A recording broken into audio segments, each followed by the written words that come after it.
तू जिंदा है, तू जिंदगी की जीत पर यकीन कर। अगर कहीं है स्वर्ग तो उतार ला जमीन पर। तू जिंदा है।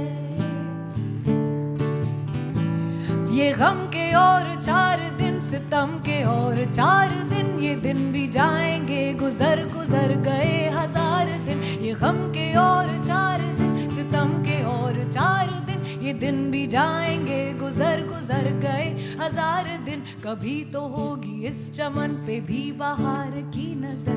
अगर कहीं है स्वर्ग तो उतार ला जमीन पर। तू जिंदा है। सुबह हो शाम के रंगे हुए बदन को चूम कर तू सुन जमीन। Good evening to you all. I am personally grateful for the invitation to be here this evening, though I have some doubt about the appropriateness of my presence here. I'm not supposed to be a man who is promoted harmony in the institution where I worked. I was seen as a disruptor, an anarchist, so on and so forth. So therefore, whether I fit into the occasion or not, I'm not very sure. But anyway, I'm summoned. About a decade back,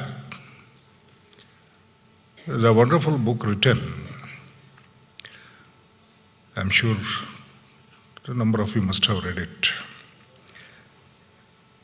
by a gentleman called Abraham Mirali. The book is about the history of Mughals in India. The Last Spring, the subtitle, The Emperors of the Peacock Throne.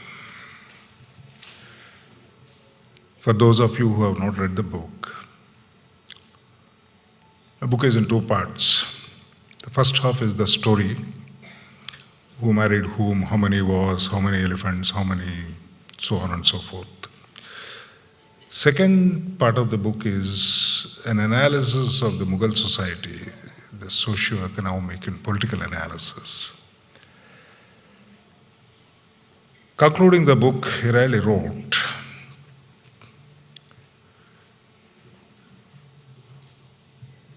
India of that period must have been an inferno for a common man. The idyllic and peaceable rustic did not exist. The oppressed were in turn oppressors just waiting for their turn. It required very little for the crowds to go on rampage, something like that. The wording may not be accurate in substance. That's what Retd wrote.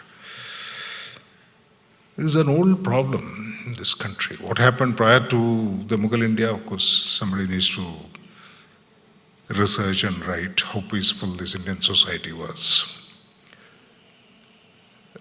It is nothing to do with the religious overtones of the Indian society when Retd wrote about. He was reflecting, when he was examining the state of affairs of the Indian society at that point of time. 500 years later, I have an uncomfortable feeling that India is not much different. We have seen a huge amount of bloodshed during the partition of this country. We have, in the sense, I have not seen, I was not born, but we know about it. Post-1950, disturbances on large scale, may not be in that large sense of the disturbances which took place during partition, took place now and then in the country, in different parts of the country.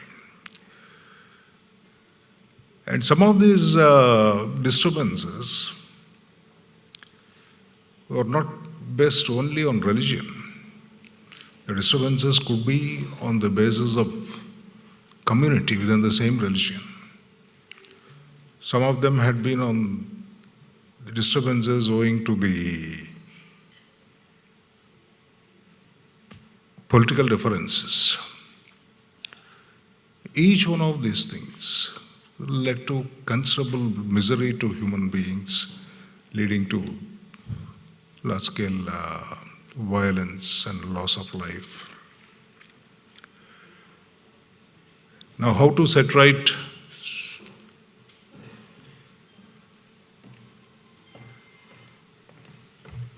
this situation? Because Nayantaraji was mentioning what role we can play from her point of view. The fact remains, when Gandhiji fought for independence, obviously he fought for an India which is free from all these maladies. It's just not that he didn't, that he wanted a transfer of power from the white sahibs to the black sahibs or the brown sahibs. His India of his dreams was different, where people lived, coexisted peacefully, lived in comfort, out of poverty, out of the pangs of hunger. That was the India which he dreamt of, he wished to have. To what extent we have achieved those goals in the last 70 years, well, it's a matter all of us are aware of it. In a gathering like this, I don't have to go into the details. Apart from, as a lawyer, judges are also lawyers basically, I'll only touch one aspect of the matter. Apart from the role of the civil society in promoting the harmony and peace in the society, the administration of law, the maintenance of law and order is also an aspect of securing this harmony in any society. All law is meant for that. In fact, the very existence of state, jurisprudentially, is to secure that end, to create an orderly society. Now, in the context of this disharmony of which we are talking about today, what is the role of the law? Did the law of this country fulfill the requirements? If it failed, to what extent did it fail? And why it failed? And what are the possible remedial measures that can be taken to strengthen the legal system in order to, the strengthening of the legal system not only for the purpose of strengthening it, in order to achieve the social harmony. At the outset, I would like to make one thing very clear. Mrs. Hashmi was mentioning about what's been happening for the last 4 years. I am afraid it's just not confined to this 4 years. It's happened all the last 70 years in varying degrees at different parts of the country. The problem is this. Political parties in this country, or politicians as a class, they're honorable men and women always in politics, but we take them as a class, we have a problem. I have heard somebody in this country, I'm sure quite a large number of you would have heard it, I don't know whether how many of you remember. In the context of a river water dispute between two states in this country, I have heard a gentleman in public life, who's in public life, saying that we'll seal off the borders with so-and-so state. Deliberately, I'm not mentioning it because I don't want to create further controversies and unpleasantness. I'm sure from the laughters which I heard, I can't see from here, I guess at least some of you recollect who is the gentleman who said it. The point is, what kind of a political culture are we promoting?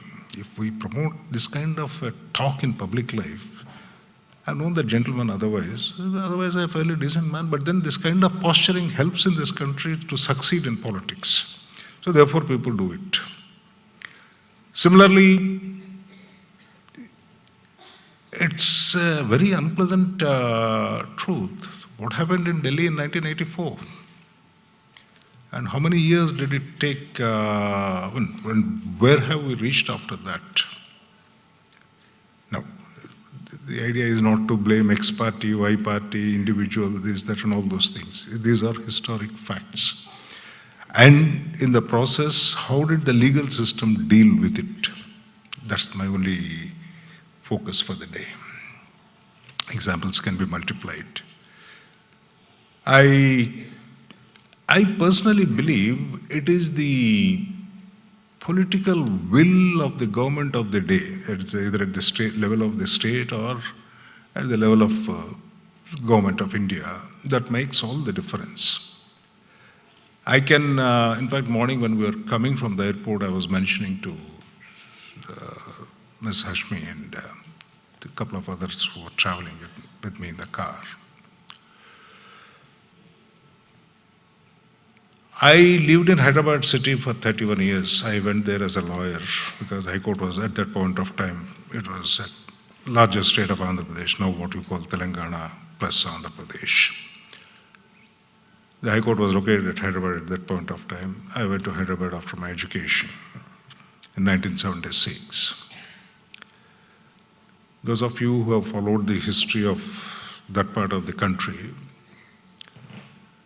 a communal flare-up here exclusively on the religious basis was almost an annual feature for quite a few years. Point here is, it depends upon the political will of the persons running the government. If they have the political will, they can control it. Where the political will is lacking, these things go on. That's the aspect. Now, coming to the legal aspects of the matter, the inevitable blame assigned to the Indian legal system is the time frames. The trials take a long time. Then appeals are provided. Appeals take a long time. I'll just give you one example, concrete example. There's no point in talking in abstract terms. The last judgment I wrote as a judge in May 2018, one day before I retired, I penned that judgment, in the sense I delivered that judgment. It was a criminal case from Gujarat, nothing to do with the riots and all those things. I'm only talking about the particular case. Some local problem between two groups of people, no communal or religious overtones involved, some local faction problem. 3 people died, 5 people were badly injured, 17 people were accused of causing all this. It happened in 1989 sometime, I don't remember the month, 1989. And the appeal, trial, High Court, then the Supreme Court, eventually in the appeal, it came to be heard in 2018. That means 30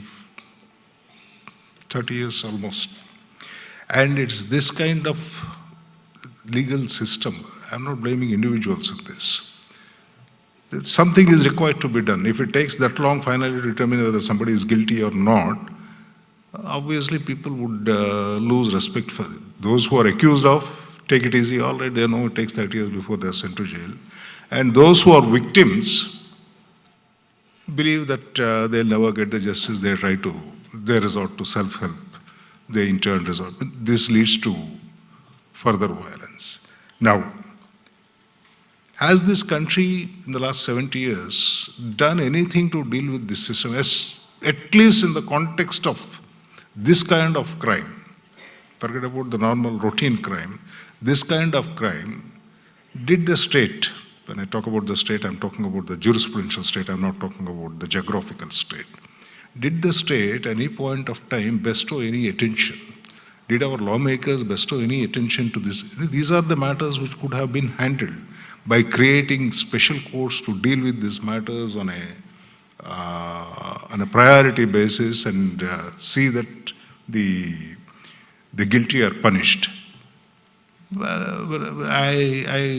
of us know nothing of that kind has ever happened. Indian Penal Code, drafted 150 years back, has provisions which declare promoting communal hatred is an offense. If 150 years back a foreign ruler looked at it as an offense which is required to be dealt with, what have we done in the last 70 years when these things are going on in this country? Nobody, and in the context of this background, I could go on for some more time, but the time is limited. Point is, civil society, thinking members of the civil society are required to spend some time reflecting on this and creating public opinion, putting pressure on the lawmakers in this country and the law enforcers of this country, be it the executive level or the bureaucratic level, to put pressure on them. When I talk about pressure, put intellectual pressure, the social pressure, the moral pressure, saying that please deal with it quick. An aspect of this problem is the authority of the state to take a decision not to prosecute people who are accused of offenses. All of you must be aware of instances where the state governments quite liberally withdraw the prosecutions, not only in individual cases, even cases like this, when large-scale riots take place and disturbances take place. Given a change of the government, next government simply withdraws all the prosecutions. All in the name saying that the previous regime was very oppressive. The previous regime may be oppressive, may not be oppressive, that's a different matter, I'm not on that. But there is a law in this country, if somebody is accused, fact remains, disturbances took place, lives were lost, properties were destroyed, people were accused, whether the accusation is true or not is a question of investigation and proof in any civilized system. That is the law of this country. To scuttle it simply with a stroke of pen, saying that no, they are all these people, the falsely implicated. All these people are falsely implicated by the previous regime, therefore will withdraw all these things, is not going to, well, it will only lead to a belief that, well, if we have the political strength behind us, if the political party supports us, we can get away with anything like this. When such a thing happens, I think civil society should protest, at least the thinking members of the civil society, the well-informed members of the civil society should stand up and say, look here, this is not done, this is not in the larger interests of the country, larger interests of this society. The Indian Penal Code prescribes various penalties, death penalty, life sentence, so on and so forth. So death penalty is a controversial issue, but still there, forget it there for the time being. Life imprisonment. Virtually what happens in this country is anybody who serves a sentence of 12, 13 years, because that's even that because of some earlier Supreme Court judgment, Parliament amended the CRPC saying that these people can't be let out after, when in fact, if I remember right, late Justice Krishna wrote in one of his judgments, the visit of an honorable minister to the prison is a good ground for enlarging people, the convicts from the prison. And so, now the Supreme Court said, no, this can't be done. Now the powers that be invent a way. All this is in the context of the statutory power under the Criminal Procedure Code. But the constitutional authority of the governor, that's a different stream altogether. It's a superior power. The governor now invokes the constitutional authority. The governor is advised by his advisors. Who are the advisors? The members of the cabinet. In every state it happens. And these things go unchecked. Afterwards, what respect will anybody have for? Why should anybody be afraid of committing something wrong? All that it requires is a political support. Why should anybody be worried about law? My dear friends, I think my time is up. Kindly think it over and start speaking about these things and writing about these things whenever they come to your notice. Thank you. तू जिंदा है, तू जिंदगी की जीत पर यकीन कर, अगर कहीं है स्वर्ग तो उतार ला जमीन पर, तू जिंदा है। सुबह हो शाम के रंगे हुए बदन को चूम कर, तू सुन जमीन गा रही है कब से झूम झूम कर, सुबह हो शाम